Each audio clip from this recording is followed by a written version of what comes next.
Katanya Mill, kebebasan itu hanya untuk orang dewasa dan berakal, rasional. Semua prinsip-prinsip kebebasan yang nanti dibahas itu hanya untuk orang yang sudah dewasa. Anak-anak tidak kena hukum ini, tidak kena hukum prinsip kebebasan. Orang tua juga begitu. Ya, apalagi yang sudah agak pikun juga begitu. Orang tua yang atau yang pikirannya tidak nyampe juga tidak masuk, tidak kena khitab kebebasan. Bebas itu hanya untuk orang dewasa dan berakal. Jadi kalau di sini ada yang merasa belum balik, belum dewasa, berarti tidak kena khitab untuk bebas. Kalian boleh tidak bebas, tapi orang dewasa harusnya dia bebas. Kalau dalam bahasa agamanya balik. Balik itu sampai. Dulu kalau di desa, kenapa diartikan sampai? Dewasa itu cirinya tanganmu sudah bisa nyampe ke telinga. Nah, itu ilustrasinya orang Jawa untuk mengartikan balik. Kalau di kitab-kitab kuning biasanya disebut mumayyiz. Mumayyiz itu bisa membedakan baik dan buruk, berarti kamu dewasa. Kalau sebesar ini kok kalian masih kesulitan, saya susah ya Pak, mana baik mana buruk itu saya masih belum bisa membedakan, berarti kalian belum balik. Ya. Atau kadang-kadang kalau orang desa cirinya sudah sunat. Sudah sunat apa belum? Dengan asumsi kedewasaan itu dimulai ketika seorang anak punya kesadaran seksual. Dan kesadaran seksual itu dikorelasikan dengan sudah sunat apa belum. Ada yang belum sunat nggak di sini? Kalau belum sunat ya sunat. Oke, makanya kalau dalam Islam itu mu'alaf yang baru masuk Islam itu biasanya antara lain yang bikin mereka ngeri itu kan harus disunat. Karena ya kalau masih kecil disunat masih mending, kalau sudah besar kan susah disunatnya, kasihan dokternya. Kan dagingnya, kulitnya sudah alot itu. Oke. Jadi hanya untuk orang dewasa dan berakal. Berarti apa? Manusia yang tidak bebas, manusia yang tidak bisa menggunakan kebebasannya, menerapkan prinsip kebebasan ini, sebenarnya dia bukan manusia yang dewasa, bukan orang yang rasional. Jadi kebalikan prinsipnya begitu. Nah, katanya Mill, prinsip paling dasar adalah setiap manusia bebas berpendapat dan bebas bertindak. Diakui atau tidak, katanya Mill, kamu kan merasa begitu. Ngaji ini kita akhiri saat ini juga kan bisa. Itu berarti ngaji ini bebas. Atau kita lanjutkan sampai nanti jam 12 kan juga bisa. Wong itu suka-suka kita. Berarti apa? Di ngaji ini kita bebas.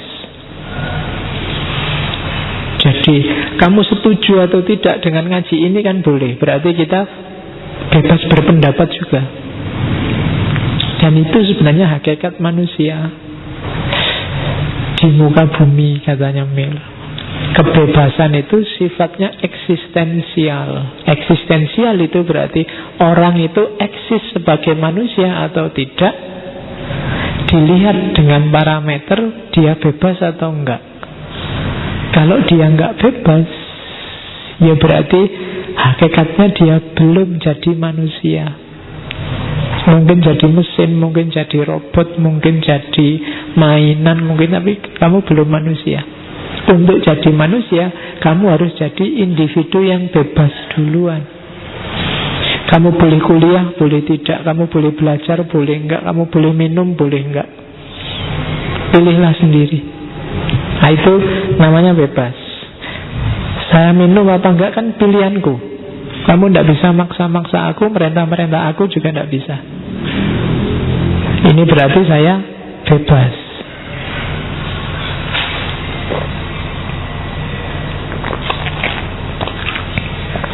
Oke. Nah, itu prinsip pertama. Prinsip kedua, ini kalimat terjemahan jadi agak rumit. Satu-satunya tujuan di mana manusia diperbolehkan, baik secara individual atau sosial, untuk melanggar kebebasan orang lain adalah dalam konteks melindungi diri. Jadi untuk well-beingmu, kalau bahasanya well-being itu kondisi yang baik, kebahagiaanmu yang dasar sebagai manusia, perlindungan dirimu dari gangguan, kamu boleh melanggar haknya orang lain.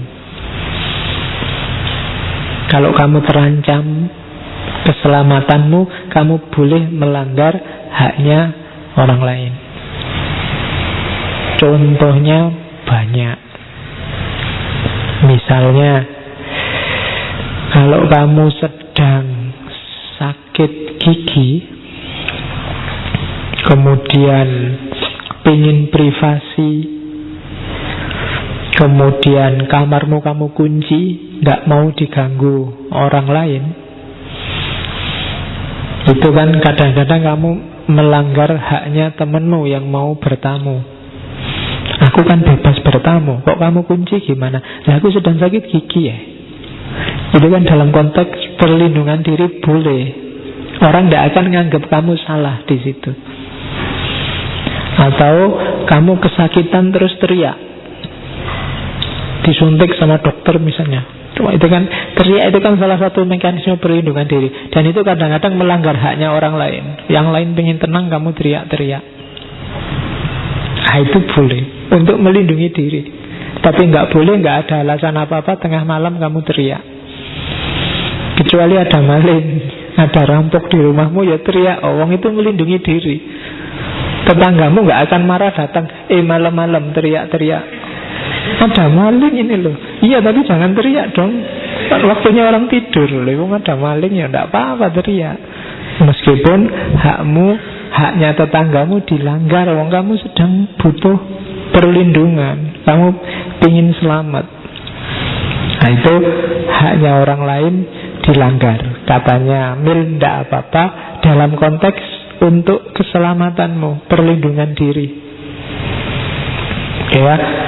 Yang ketiga, katanya Mill, satu-satunya tujuan di mana negara penguasa,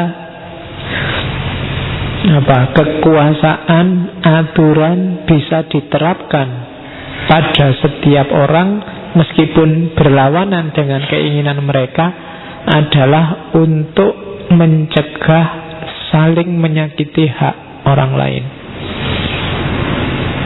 Jadi misalnya negara mengatur, kayak yang kemarin heboh itu kan, tolong masjid kalau masih jam 2 atau 3 malam, yo jangan keras-keras mikrofonnya, melanggar haknya tetangganya masjid untuk tidur. Nah, ini prinsip ini dari John Stuart Mill. Kamu nggak boleh protes, negara kok ikut-ikut, ini kan urusan agama masing-masing. Lu ndak. Ada katanya Mill, untuk urusan tabrakan hak, negara boleh intervensi, boleh melanggar haknya orang. Jadi itu yang ketiga. Di situ negara harus hadir, nggak boleh diem saja. Negara nggak boleh, nah itu kan urusan agama masing-masing ya, kita nggak ikut campur, nggak boleh. Katanya Mill, kalau ada tabrakan hak dalam anggota komunitas, yang punya kekuasaan dalam komunitas itu punya hak untuk intervensi. Jadi itu prinsip kebebasan yang ketiga. Jadi di Indonesia ini kan kadang kebolak-balik. Waktunya negara jangan intervensi, malah intervensi. Waktunya negara harus intervensi, diam saja, itu kebalik.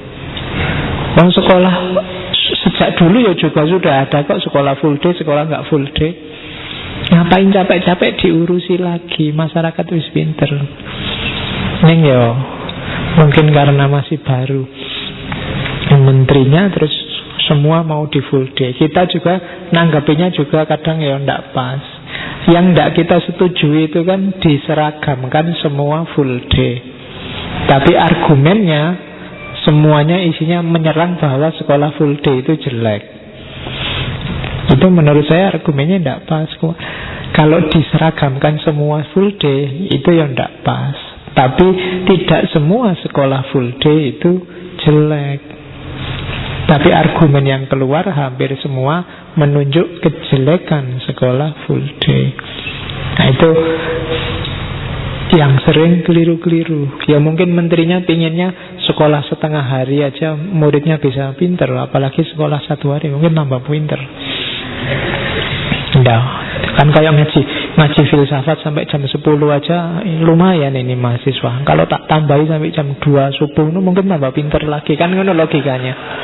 Jadi cara mikirnya gitu. Jadi ya itu contoh bagus untuk dalil bahwa tidak selalu 1 tambah 1 itu 2. Kalau kamu makan 1 piring kok enak, tidak selalu kalau ditambah 1 piring lagi masih terasa enak. Kadang-kadang ya kamu malah muntah.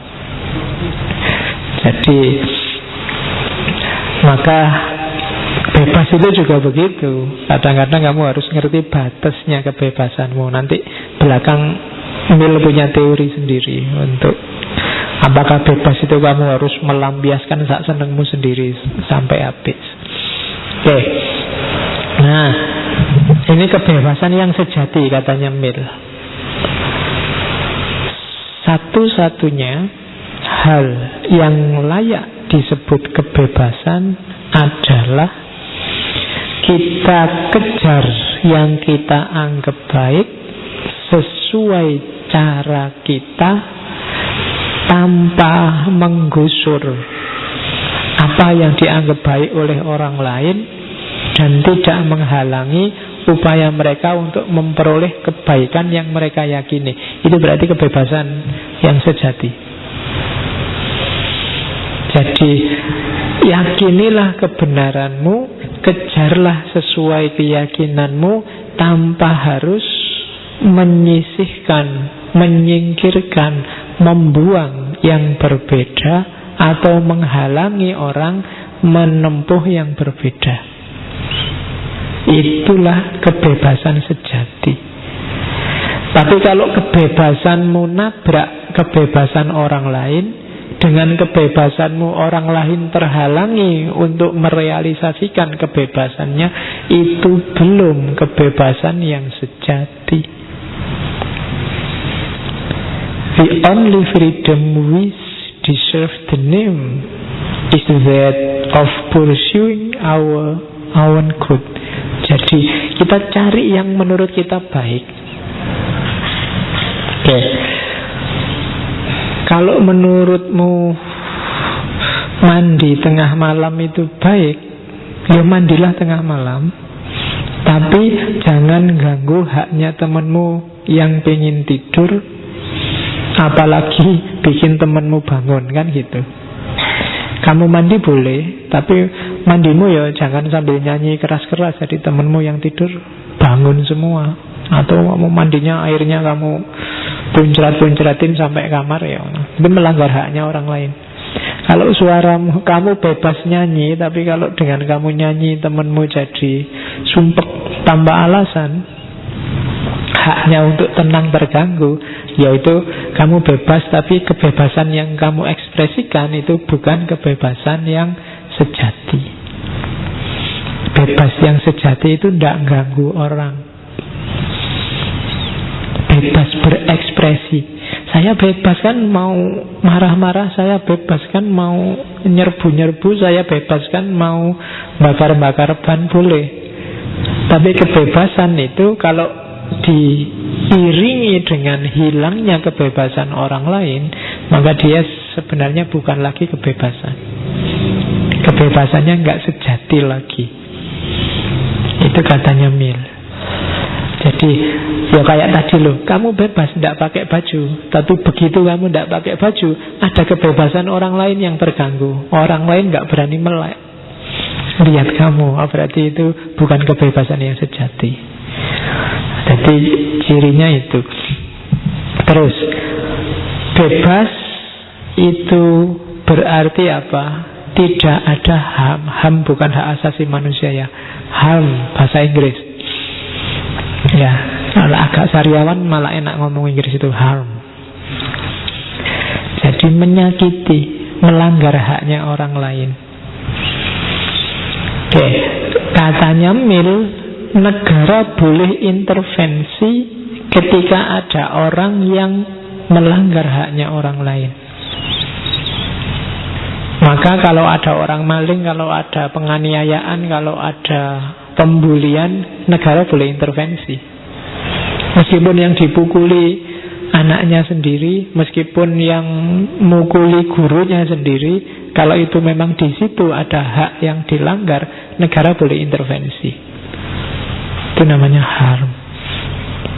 Jadi ini salah satu prinsip dalam teori kebebasannya Mill. Cuma tidak termasuk menyakiti dirinya sendiri. Di negara nggak bisa intervensi. Menyakiti dirinya sendiri ya kok tiba-tiba kok kamu haus pingin minum baygon, itu ya urusanmu dewe, negara ya nggak ngerti. Ya, kalau kamu sakiti dirimu sendiri, misalnya kamu sedang nganggur, tiba-tiba kamu pukuli dirimu sendiri daripada nganggur, Pak, terus biru-biru, terus kamu lapor polisi sendiri, Pak, ada penganiayaan. Sopo yang mukuli saya, Pak, yang dipukuli saya, ya. Percayalah, negara nggak bisa ngukum kamu, paling kamu dibawa ke rumah sakit jiwa. Ya, jadi tidak termasuk menyakiti diri sendiri. Oke, karena yo susah memang. Masa harus dihukum gara-gara kesalahanmu pada dirimu sendiri, itu ya susah. Terus yang ketiga, menyakiti itu baik yang aktif maupun yang pasif. Menyakiti itu bisa melalui tindakan, bisa melalui tidak bertindak. Kalau dalam bahasa Mill, bisa action, bisa inaction. Inaction itu berarti nggak ngapa-ngapain. Banyak kan nggak ngapa-ngapain tapi menyakiti. Jadi di situ dicontohkan politik, contohnya misalnya harusnya kamu yang jadi saksi. Ada kecelakaan persis di depan matamu, kamu lihat langsung. Tapi begitu ada polisi, Mas jadi saksi ya Pak? Ah, enggak Pak. Atau kamu cepat-cepat pergi, khawatir jadi saksi. Itu termasuk menyakiti, melanggar haknya orang lain. Padahal kalau kamu mau bersaksi, orang ini dapat keadilan. Yang kecelakaan tadi mungkin dapat pembelaan. Siapa yang salah, siapa yang benar jelas. Gara-gara kamu nggak mau bersaksi, jangan-jangan yang salah malah bebas. Itu nggak mau bersaksi. Itu berarti apa? Tidak bertindak pun bisa menyakiti orang. Oke, temenmu kerja bakti, kamu diem aja, itu kan juga menyakiti. Tidak ngapa-ngapain tapi menyakiti. Yang lain capek sendirian, kamu santai WA-an. Nah, itu menyakiti haknya orang lain. Harusnya kerja bareng-bareng, kamu kerja sendirian. Jadi menyakiti melalui tidak bertindak. Dan menyakiti itu jenisnya 3: physical harm, property damage, dan psychological harm. Wah, ini psychological harm ini yang debatable. Kalau physical harm jelas, ada bukti fisiknya, KDRT. Nah, itu kan yang bukti fisiknya jelas, dipukuli, nah, itu enak. Property damage juga gampang, piring pecah, kaca pecah, property harm. HP pecah, itu property damage. Yang agak suka psychological harm. Wah, dia menyinggung perasaan gue. Wah, itu susah membuktikannya. Tapi termasuk jenis menyakiti juga. Kalau ngomong nyelekit nah itu mencemarkan nama baik. Itu susah membuktikannya. Saya tidak tahu namamu baik apa enggak kok bisa dicemarkan. Kan sering kayak gitu, mencemarkan nama baik. Kemudian apalagi menyinggung perasaan, perbuatan tidak menyenangkan. Wah, itu susah. Kalau kamu sudah nggak suka orang, setiap perbuatannya bagimu kan tidak menyenangkan.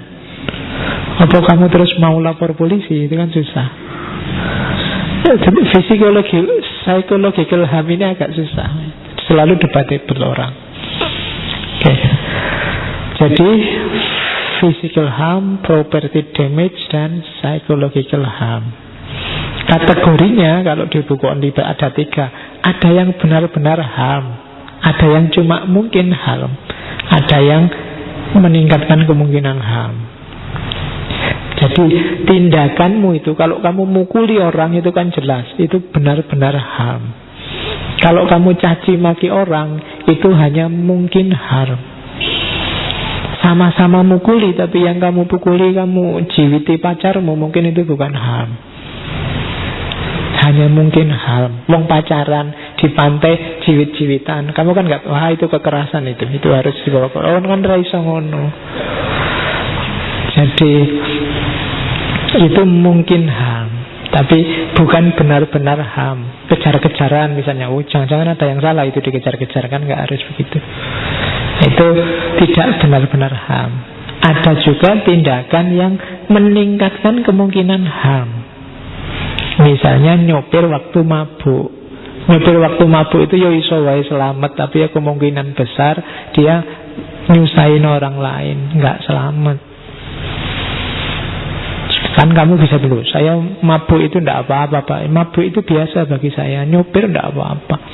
Nah itu karena memang fisiknya belum melanggar haknya orang lain, faktanya, tapi dia sangat mungkin melanggar haknya orang lain. Jadi tindakan yang statusnya meningkatkan kemungkinan harm, kemungkinan orang lain tersakiti. Jadi ini juga perlu diperhatikan. Kamu bebas, free 100%, tapi jangan nabrak, jangan melanggar haknya orang lain, baik melalui tindakan atau melalui tidak bertindak, baik yang sifatnya fisik, kepemilikan maupun psikis, baik yang benar-benar menyakiti atau hanya mungkin menyakiti, atau sekedar meningkatkan kemungkinan menyakiti orang. Nah ini pedoman hidup rasional gaya barat. Jadi ada rumusnya. Ya, kita lanjutkan. Ini masih panjang. Terus hipotesisnya apa? Kenapa sih manusia itu biarkan sesuai jati dirinya secara bebas? Lawannya kan berarti jangan diseragamkan. Yang pertama, karena manusia itu tidak sama. One size does not fit all. Nggak ada ukuran yang cocok untuk semua orang itu. Baju pun yang all size itu juga kadang-kadang nggak cocok. Baju all size itu kalau saya yang pakai mesti nggak cocok, mesti kebesaran. Kamu yang tubuhnya gede tinggi pakai all size juga jadinya kekecilan. Tidak ada all size itu. Setiap orang punya size-nya sendiri-sendiri, punya ukurannya sendiri-sendiri,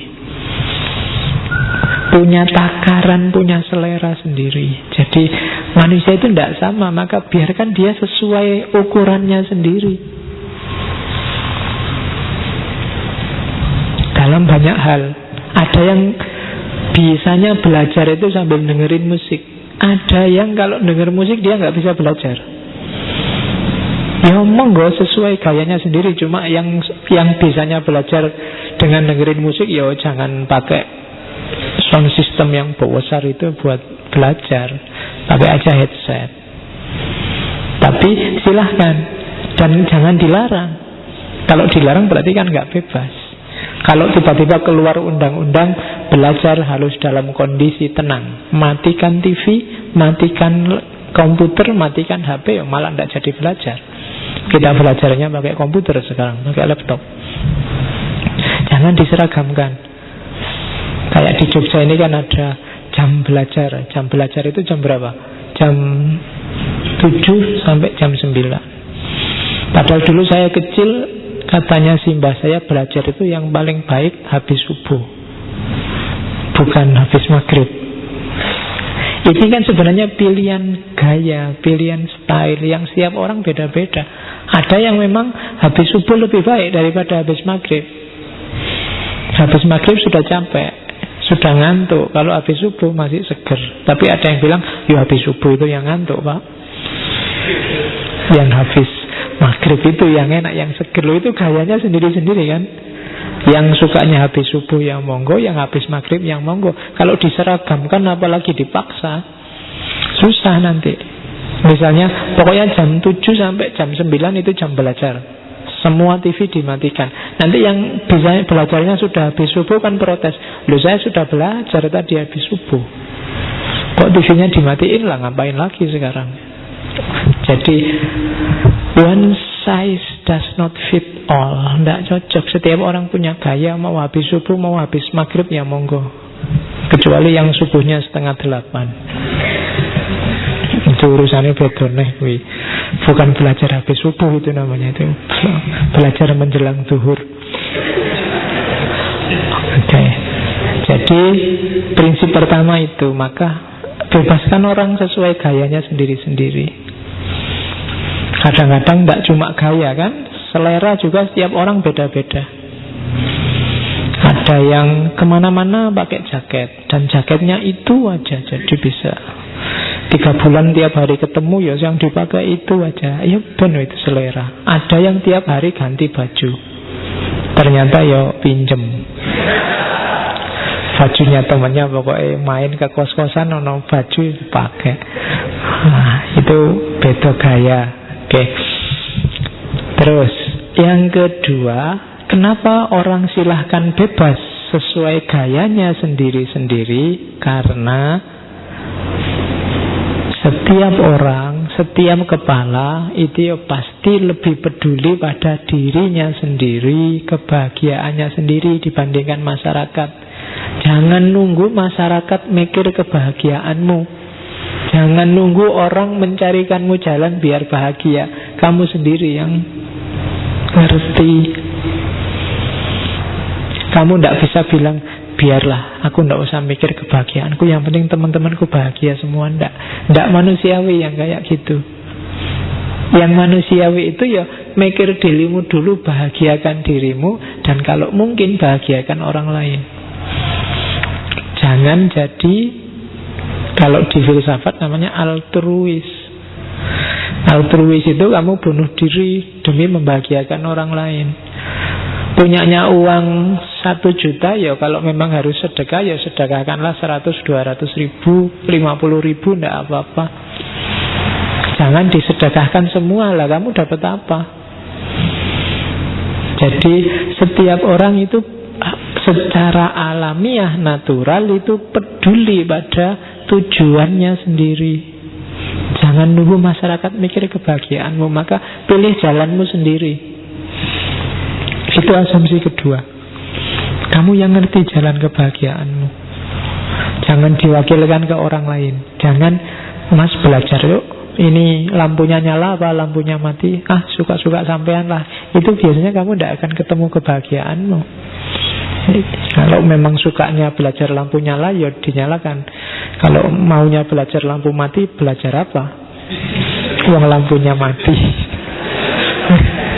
Lah ya, lampunya mati kan belajarnya mesti bukan baca buku itu. Oke, belajar bersama mesti.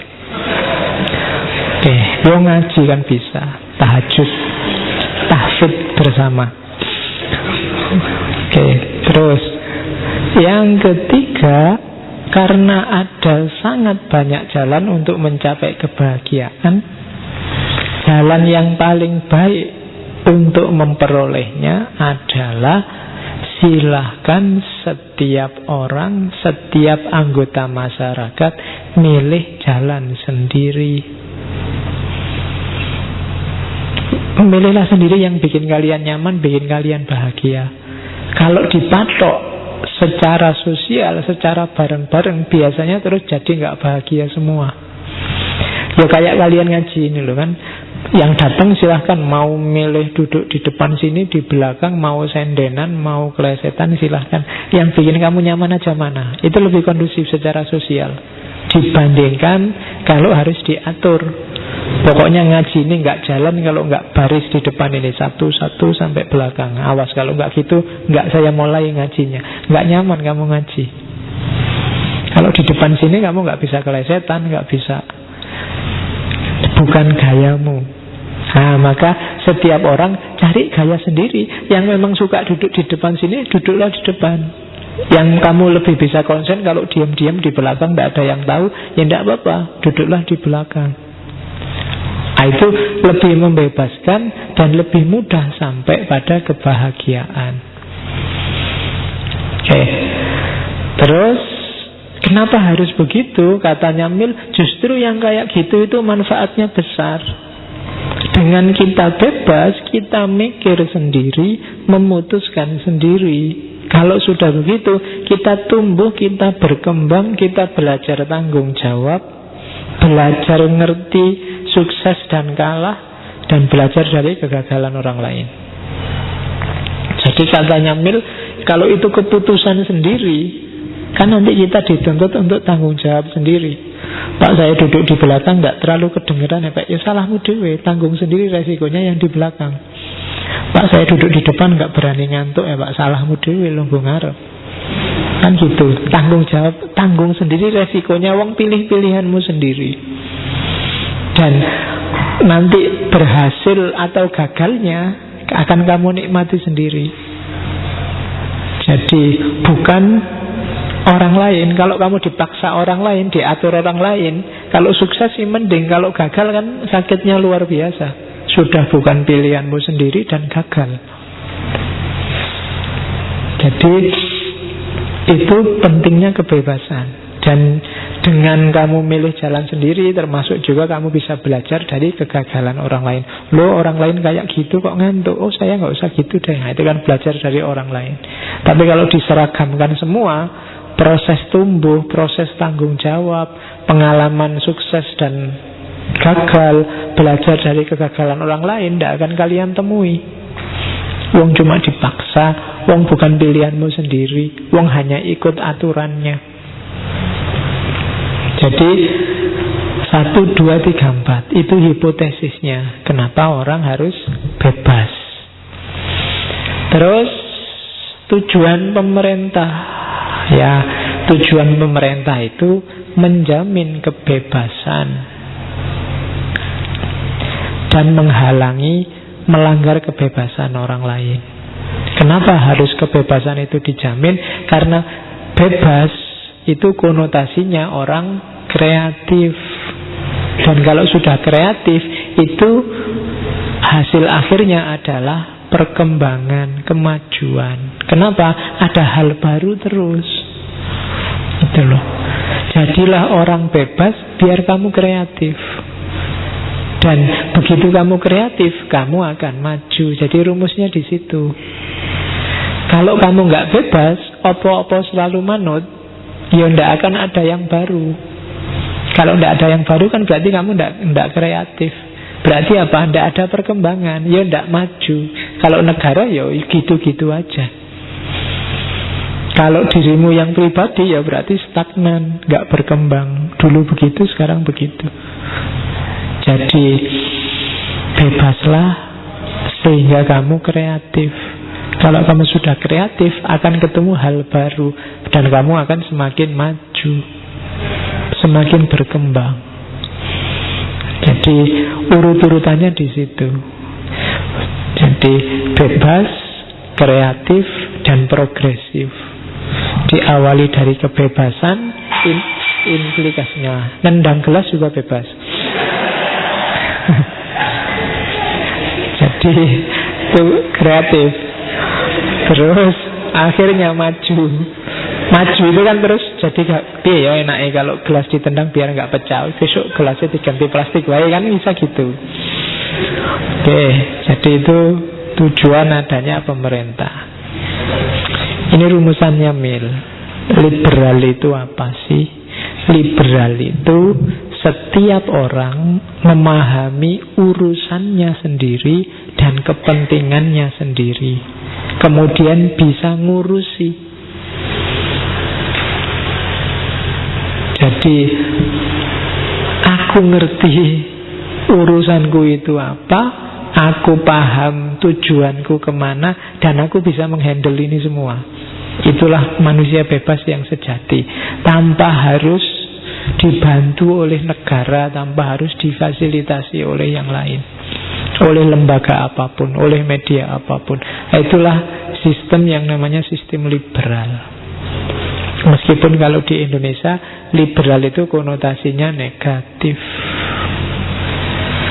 karena orang Indonesia memang sejak awal terbiasa cara berpikirnya agak normatif, didasarkan pada norma-norma. Tidak salah, cuma ya tadi majunya jadi lama. Kenapa? Kreativitasnya tidak seagresif ketika sistem ini jalan. Sistem orang ngerti urusannya sendiri, orang paham kepentingan dan tujuannya apa, dan dia bisa memproses itu semua. Dia punya kemampuan untuk menghandle semua itu. Itulah sistem yang namanya liberalisme. Nah, maunya Barat itu seperti ini. Itu nanti kalau sifatnya komunal, sosial, itu kan nanti yang disebut civil society. Jadi masyarakat yang mandiri, bisa ngopeni dirinya sendiri, bahkan tanpa harus dibantu oleh negara, dia sudah kuat. Tidak harus dikasih subsidi-subsidi, tidak harus dikasih bantuan-bantuan apapun, dia sendiri sudah kuat, sudah tangguh. Bahkan negara yang butuh dia. Ya kalau di Islam kan contohnya masyarakat Madani. Madani bahasa Arab ya, bukan bahasa Jawa. Kalau Madani itu kan nanti nek Jawa jadi ngenyek. Masyarakat yang nyek-nyekan itu bahasa masyarakat Madani. Oke, itu liberalisme. Sekarang kita bahas kebebasan berpendapat. Ada dua kalau di Mill itu yang dibahas agak dalam di buku On Liberty. Ini bab kedua. Jadi yang saya omongkan 1 jam lebih tadi baru bab 1 dari buku On Liberty. Ini bab kedua, kebebasan berpendapat. Jadi tesisnya adalah kebebasan berpendapat, freedom of speech. Saya bilang tadi saya terjemahkan lebih enak kebebasan berpendapat. Jadi kebebasan berpendapat itu lebih memungkinkan kita ketemu kebenaran dan lebih memungkinkan kita untuk bebas. Itu kebebasan berpendapat. Di buku itu ada kalimat dalam bahasa Inggris, terjemahannya itu agak unik. Kalau setiap orang, seandainya ini, kalau itu maksudnya, seandainya setiap orang punya pandangan sama dan hanya satu orang yang punya pandangan berbeda, kita tidak boleh membungkam satu suara yang berbeda itu. Karena kalau kita diperbolehkan membungkam satu suara yang berbeda itu, yang terjadi bisa sebaliknya. Seandainya satu orang ini ternyata punya kekuasaan luar biasa, mungkin dia presiden, mungkin dia raja, mungkin dia perdana menteri,